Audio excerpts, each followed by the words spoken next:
get in that fight. You got to be your own damn hero.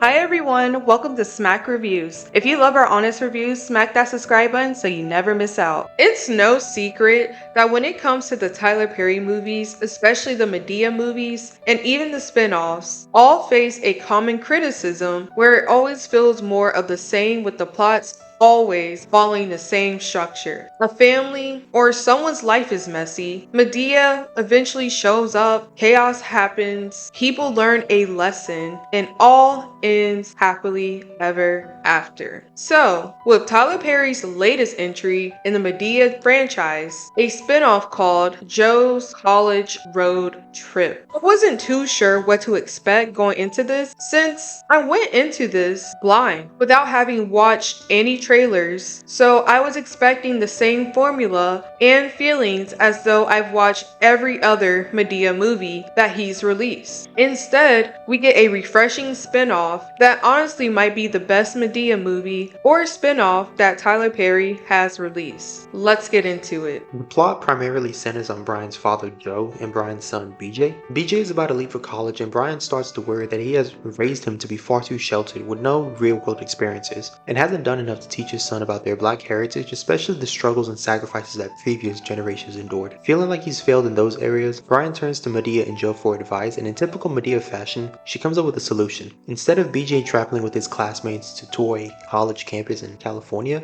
she suggests that Joe will drive him there himself. What follows afterwards is a cross-country road trip where they stop at various locations so that BJ can see what the real world is actually like. To BJ, most of the locations seem pointless and random, but he later learns that each place they visited had historical significance in the civil rights movement for black Americans. Right off the bat, I already enjoyed this setup since this is already a different movie when compared to other Madea films, since this isn't about trying to solve some type of family drama that is usually stirred up. So when it comes to the performances, especially with the focus being on BJ and Joe, I thought that both played their roles perfectly. Jermaine Harris as BJ stood out to me in particular. He had so many funny moments throughout the movie, especially through his awkward habits and delivery. He really sells the idea of someone who hasn't fully been out in the world yet, the kind of person that if you ran into them in real life, you might immediately dismiss them as just kind of weird, and that awkwardness becomes a big part of the humor. Tyler Perry's role as Joe was just as I expected. I honestly enjoy him as Joe more than Madea. The dynamic between Joe and BJ works because it's clearly a generational clash. Two people from completely different eras, lifestyles, and mindsets trying to understand each other. It's exaggerated at times, but the core conflict feels mostly believable. What's surprising is that this is actually the first time Joe has truly been the main character, and BJ as well. In previous Madea films, both characters have made appearances, but they were always side characters, never the central focus. This is the first time that the story really revolves around them. I will say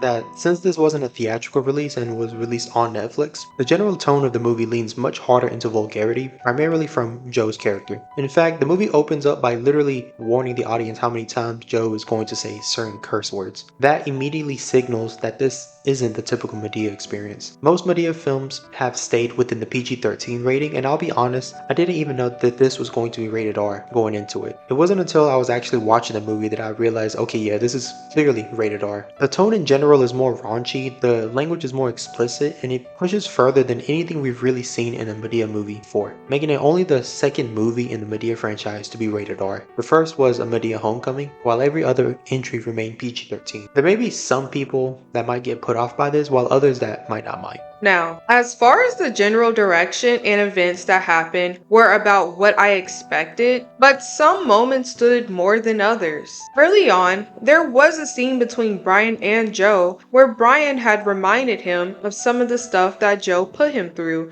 in his childhood, such as getting Brian stuck in a chimney and teaching him how to swim by throwing him in a literal alligator-infested pond. What made that scene interesting wasn't just the jokes themselves, but how it was edited. Brian would mention something, then the movie would immediately cut to a quick visual gag of it happening. Then it would cut back, he'd mention something else, and another quick clip would follow. That structure there reminded me a lot of Everybody Hates Chris, where a character narrates something ridiculous and it immediately cuts to an exaggeration exaggerated visual of it. It was only used that one time in this movie, but it stood out because it's not something we typically see in Madea films. There was also a scene while they were in the Deep South. BJ was looking for a restroom and unknowingly entered a racist bar, and Joe went to go get him out. What followed afterwards was a bar fight, which I thought was a little ridiculous since Joe has always shown to be elderly and reliant on his oxygen tank, but he had mostly no problem taking and throwing punches. I also love how they paid homage to the pivotal moment in history, the Alabama-Montgomery Riverfront Brawl, which is kind of the point that everywhere they go, there's usually lots of ridiculousness occurring. The ending of it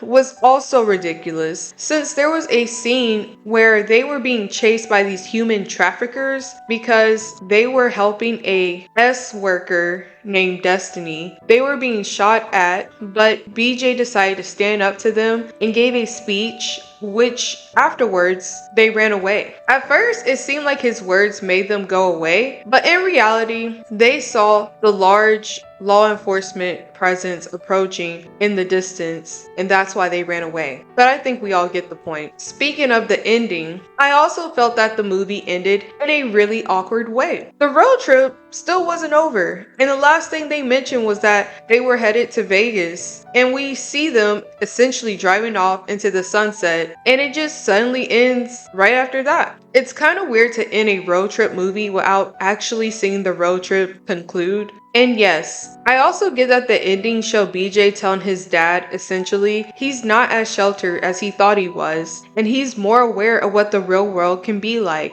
But it was still weird that we didn't get to see the road trip end. I don't know if that means that we'll get a part 2 of this to see them go to Vegas, then the actual college campus, and then go all the way back home to Georgia, or if this movie really was just a one and done time thing. Overall, I enjoyed the movie for what it is. I understand that some people might not, mainly because the vulgarity can feel a bit over the top. Comedy is subjective, and a lot of what Joe says and does didn't really land for me. That being said, the standout performance was Jermaine Harris as BJ. His awkwardness and timing to me were genuinely funny, and honestly, that alone makes me hope we get a part 2. This isn't Tyler Perry's best movie, but I do think it might be his best Madea related film. Even though it's technically a spin-off and Madea herself barely appears, it actually felt different for once. Some people might complain about that, but I think it was the right decision to focus on Joe and BJ's dynamic. Tyler Perry could have easily included Madea in the road trip, and it probably would have been called something like Madea and Joe's College Road Trip Adventure or something like that. But if that had happened, it likely would have felt more like more of the same. By leaving Madea mostly out, the movie felt fresh and allowed the new dynamic between Joe and BJ to shine. If you enjoyed this video, make sure to like, share, comment, and please subscribe. Bye!